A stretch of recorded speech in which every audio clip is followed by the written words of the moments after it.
Yomaira Martínez es la coordinadora de la Tercera Comunicación, una organización que vincula al gobierno con organismos internacionales que buscan la protección del cambio climático. Ella es abogada y nos va a explicar en qué consiste la Tercera Comunicación, Yomaira.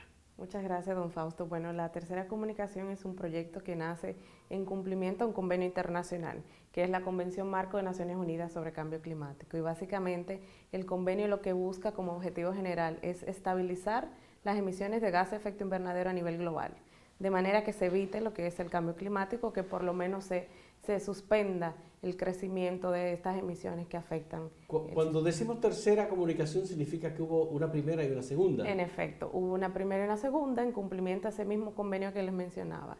Y básicamente la utilidad de la comunicación es, además de cumplir con ese convenio, es reportar el estado de situación de cada país con respecto a sus obligaciones en materia de cambio climático. En el caso de República Dominicana es una media isla en el Caribe, Sí, rodeada de agua, en donde la gente aparentemente no siente que hay problemas con el cambio climático. creo que hemos empezado a sentirlo cuando se prolongan los periodos que tradicionalmente se conocían como de sequía o empieza a ausentarse las precipitaciones, esa lluvia de mayo que uno espera tan ansiosamente no aparece. Entonces esos son indicios claros de que algo está variando en el clima y algo se está saliendo de los parámetros que se consideraban tradicionalmente normales. ¿Y cuáles son los elementos esenciales de preocupación de la Tercera Comunicación y del gobierno y de Naciones Unidas sobre el tema del cambio climático? Primero, entender que República Dominicana, su crecimiento económico y social no haya comprometido fuera de lo establecido en el convenio y también nuestra Estrategia Nacional de Desarrollo el tema de las emisiones de gases de efecto invernadero. ¿Eso vincula al sector privado con el sector público? En efecto, y este proceso ha sido apoyado tanto por el aparato gubernamental como por entidades del sector privado. Las empresas, por ejemplo, que producen gases en su sistema permanente de producción, Sí. ¿cómo pueden o cómo participan en este compromiso? Bueno, han participado de dos formas. Primero, apoyándonos a identificar las emisiones propias de su sector. En el caso, por ejemplo, de las entidades productoras de cemento, apoyaron desde ADOCEM, que es la Asociación Dominicana de Empresas Productoras de Cemento Portland, Sí. apoyaron el inventario del sector energía y de procesos industriales, identificando sus emisiones. Y una vez identificada, también han apoyado en la ejecución de proyectos para la mitigación. Ellos ahora mismo están llevando a cabo un proyecto junto con el gobierno dominicano de reutilizamiento de llantas, o sea, de neumáticos, en su coprocesamiento de cemento. ¿Y los transportistas cómo participan, por ejemplo? Transportistas está, bueno, Público, privado. en este caso no tuvieron los transportistas per se, sino las entidades reguladoras del transporte. Sí. Y como participaron fue precisamente identificando la cantidad de emisiones correspondiente al transporte terrestre, al marítimo y también a la aviación.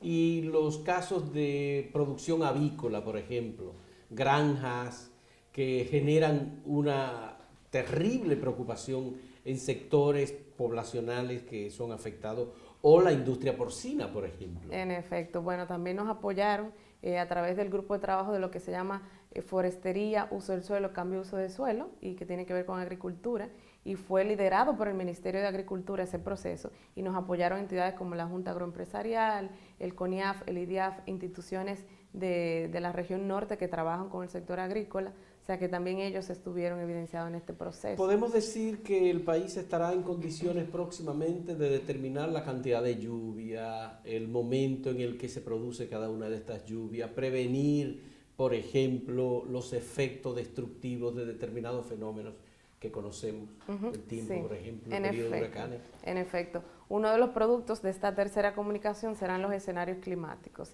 que nos mostrarán a los y las dominicanas qué cantidad de lluvia esperamos para dos escenarios, 2050 y 2070. Vamos a ver cómo se aumentarán o disminuirán las precipitaciones y cómo se prolongará o no los periodos de sequía, y así identificado por cada región del país.